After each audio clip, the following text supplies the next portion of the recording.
जोहा का रिएक्शन देखकर अब सफियान के दिल से भी जोहा की मोहब्बत बिल्कुल खत्म हो जाएगी। दूसरी तरफ आप देखेंगे कि ड्रामा खुदा गवाह के आने वाले एपिसोड्स में बहुत बड़े ट्विस्ट आने वाले हैं, क्योंकि यहाँ जोहा का किरदार भी अब बहुत ज्यादा दिलचस्प होने वाला है। यहाँ शाहीन ये सब कुछ देखकर बहुत परेशान हो चुकी होती है। पहले आयशा उससे बदला लेने के लिए उसके साथ ऐसी ज्यादतियां कर रही थी जिन्हें वो बर्दाश्त नहीं कर पा रही थी, लेकिन अब दूसरी तरफ जोहा भी आ गई है। वो आते ही बदतमीजी से बात कर रही है और घर के तमाम लोगों पर ऐसे हुक्म चला रही है जैसे वही उस घर की सबसे बड़ी औरत हो। इसी वजह से अब शाहीन को बहुत ज्यादा खौफ महसूस होने लगा है।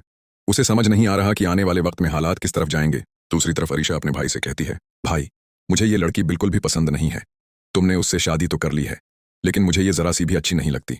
उसका रवैया देखकर मुझे बिल्कुल नहीं लगता कि ये हमारे घर के लिए सही लड़की है। अरीशा की बात सुनकर सुफियान चंद लम्हों के लिए बिल्कुल खामोश हो गया। वो अरीशा की तरफ देखता रहा, जैसे उसके पास कहने के लिए बहुत कुछ हो लेकिन अल्फाज न मिल रहे हों। अरीशा ने दोबारा कहा, भाई, मैं जानती हूं कि अब वो तुम्हारी बीवी है, लेकिन उसका मतलब ये नहीं कि मैं हर बात पर खामोश रहूं। जिस तरह वो सबसे बात करती है, क्या तुम्हें वाकई ये सब ठीक लगता है? सुफियान ने गहरी सांस ली और बोला, अरीशा, तुम्हें अभी बहुत कुछ मालूम नहीं है। हर बात को सिर्फ एक तरफ से देखकर फैसला नहीं किया जा सकता। अरीशा फौरन बोली, लेकिन भाई, मैंने अपनी आंखों से देखा है वो उम्मी से किस लहजे में बात करती है, घर के लोगों को किस तरह हुक्म देती है और सबको ऐसे समझती है जैसे उसके अलावा किसी की कोई हैसियत ही नहीं। सुफियान के चेहरे पर गुस्से के आसार नुमायां होने लगे। बस अरीशा, वो मेरी बीवी है, तुम्हें उसके बारे में बात करते हुए अपनी हद का ख्याल रखना चाहिए। अरीशा की आंखों में आंसू आ गए। मैं तुम्हारी दुश्मन नहीं हूं भाई, मैं सिर्फ तुम्हें बचाना चाहती हूँ। मुझे डर है कि कहीं तुम इस रिश्ते में इतने आगे न चले जाओ कि वापस आने का रास्ता ही न बचे। सुफियान कुछ देर खामोश रहा।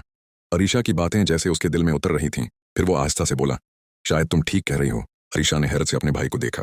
क्या मतलब? सुफियान ने नजरें झुका लें। मुझे भी अब जोहा के रवैये में वो लड़की नजर नहीं आती जिससे मैंने मोहब्बत की थी। मैंने सोचा था शादी के बाद सब कुछ बदल जाएगा, लेकिन शायद मैं गलत था। अरीशा ने फौरन पूछा, तो फिर भाई अब तुम क्या करोगे? सुफियान ने कुछ लम्हे सोचने के बाद जवाब दिया, अब मैं जोहा से खुद बात करूंगा, लेकिन इस बार मैं उससे मोहब्बत करने वाले शौहर की तरह नहीं, बल्कि एक ऐसे शख्स की तरह बात करूंगा जो अपने घर का सुकून बर्बाद होते नहीं देख सकता। अरीशा खामोशी से अपने भाई को देखती रही। सुफियान जाने के लिए मुड़ा ही था कि अरीशा ने उसका हाथ पकड़ लिया। भाई, एक बात याद रखना, अगर जोहा ने तुम्हें अपने घर वालों से दौर करने की कोशिश की तो इस बार तुम्हें फैसला बहुत सोच समझ कर करना होगा। सुफियान ने अरीशा की तरफ देखा और धीमी आवाज में कहा, उस बार मैं किसी के दबाव में आकर फैसला नहीं करूंगा, जो सच होगा वही सामने आएगा। ये कहकर सुफियान वहां से चला गया। अरीशा वहीं खड़ी रह गई। उसके दिल में अब भी एक